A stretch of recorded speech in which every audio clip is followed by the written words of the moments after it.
dû à ma consommation de drogue antérieure, que j'ai comprise aujourd'hui, j'ai été dans la rue plusieurs fois, à Montréal, Longueuil, Saint-Bruno de Montarville et Miami.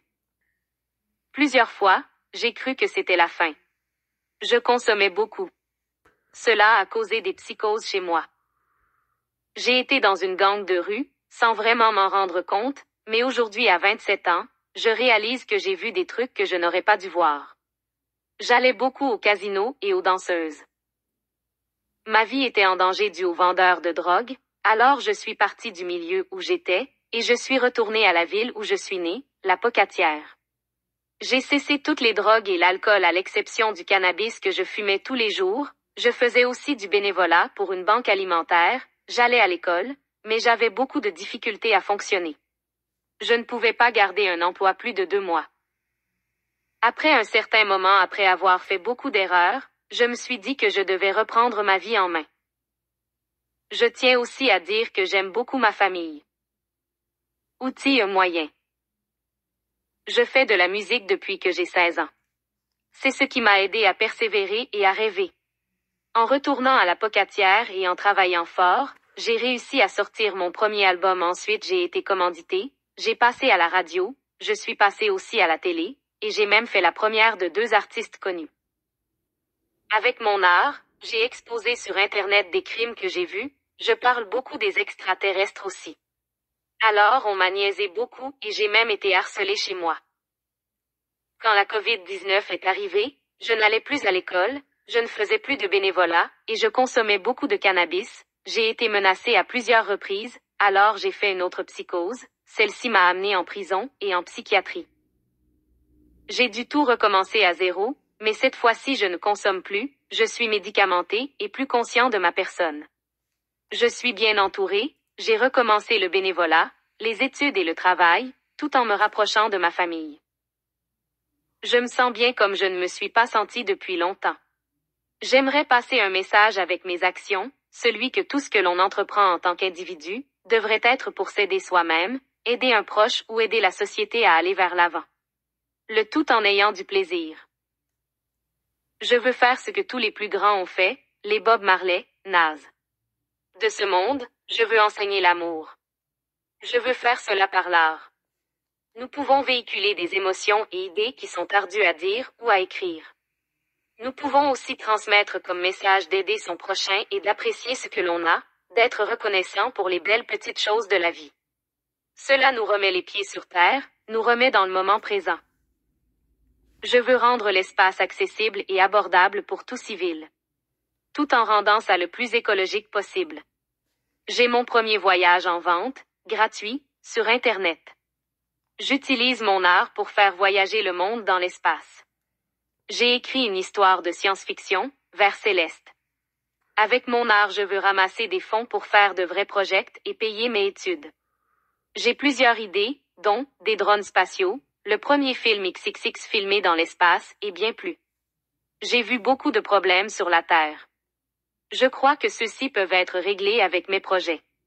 Dont la famine, si on parvient à faire de l'agriculture sur d'autres planètes, on pourrait trouver d'autres sources d'énergie, d'autres endroits où vivre et de nouvelles sciences non acquises. Je veux réaliser ceci dans ma vie, je n'ai pas de date exacte, mais je sais que je peux y arriver si je travaille fort. Je ne crois pas avoir une réponse de vous. Mais je préfère essayer et échouer, que ne rien faire. Votre soutien pourrait grandement m'aider, partager mon projet dans votre réseau, pourrait faire une énorme différence. J'espère grandement que ma lettre va vous être remise. Je vous remercie d'avance. Travailler avec vous est un de mes rêves. J'espère que vous pouvez comprendre et m'aider à partager mes projets. Je crois que nous devons tous entraider si nous voulons vraiment innover. Voici un court extrait de Vers Céleste. Bleu Reef Obermer. Vers Céleste. Tourisme spatial à Québec gratuit. Partie 1 de 6.5. Intro.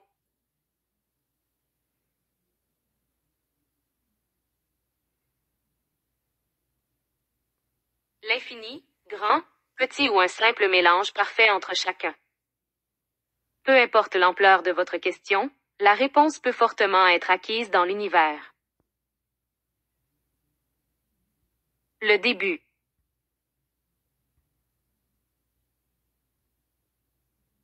Pour un jeune du nom de Bleu Riff, qui vivait la Terre de l'univers à 669. Le 16 juillet 2016. Qu'une question remplissait son esprit. Était-il seul dans l'univers? Un soir, de sa ruelle habituelle. Il regardait les étoiles, difficilement, car la pollution luminaire obstruait les scintillements dans le ciel. Aïe de la difficulté à distinguer les avions des étoiles. Une lumière ne cessait de se rapprocher. Il croyait que c'était Dieu qui venait le chercher, mais une idée l'émerveillait. Et que c'était un ovni. Puis boum. Ce n'était finalement qu'une lampe de poche qu'on lui avait lancée du 5e étage, en lui criant « Dégage petit sans-abri !» en se dirigeant vers le forêt pour un meilleur endroit où dormir. Il trouva une pièce, celle-ci bleutée or avec des dessins d'une tête avec des cheveux serpentes et un œuf métallique. Le lendemain, il se dirigeait au prêteur sur gage le plus proche. Pensant pouvoir se payer un déjeuner avec l'argent que la pièce pouvait peut-être lui rapporter. Malheureusement, le prêteur sur gage lui dit « Je ne peux rien te donner ». À sa droite se trouvait une jolie jeune femme avec les yeux gris et plusieurs tatous de couleurs éclatantes. Elle lui dit « Je peux te montrer un endroit où ta pièce a grande valeur ». Sans hésiter, il ouvrit la porte pour sortir. Il se dirigeait maintenant vers le métro. Une fois rendu, il marcha dans les sections des rails pour se trouver face à une porte dissimulée. Celle-ci avait plusieurs hiéroglyphes et dessins peu compressibles. La jeune femme sortit de sa poche une carte triangulaire jaune mécanique avec un œil. En la montrant à la porte, elle dit au jeune son nom. « Je me nomme Célesta. » Un nouveau monde.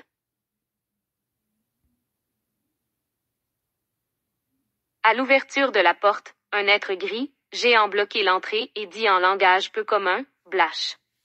Mais Bleu comprit, « Stop ».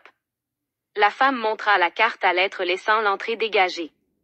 Une fois l'autre bord de l'antre, des engins de toutes formes volaient par-dessus leur tête, quelqu'un ressemblait à des oiseaux, d'autres à des bateaux, et d'autres à des créatures marines. Célesta l'amena face à son propre vaisseau en forme d'œuf métallique. Elle lui dit d'aller faire des commissions et de se retrouver ici dans une trentaine de minutes. Puis elle disparut sous ses yeux. Un peu confus, il rentra dans la première boutique. Celle-ci avait des pancartes illisibles. Traumatisé par les diversités que l'univers lui offrait, il ressortit aussitôt et entra dans celle du côté. Un géant poison rouge avec une chemise floridienne était le commis. En marche, il vit plusieurs aliments étranges, des cerises avec des yeux, des avocats avec des pattes d'insectes et des carottes en vie, et une agonie de vie. Aïe faim.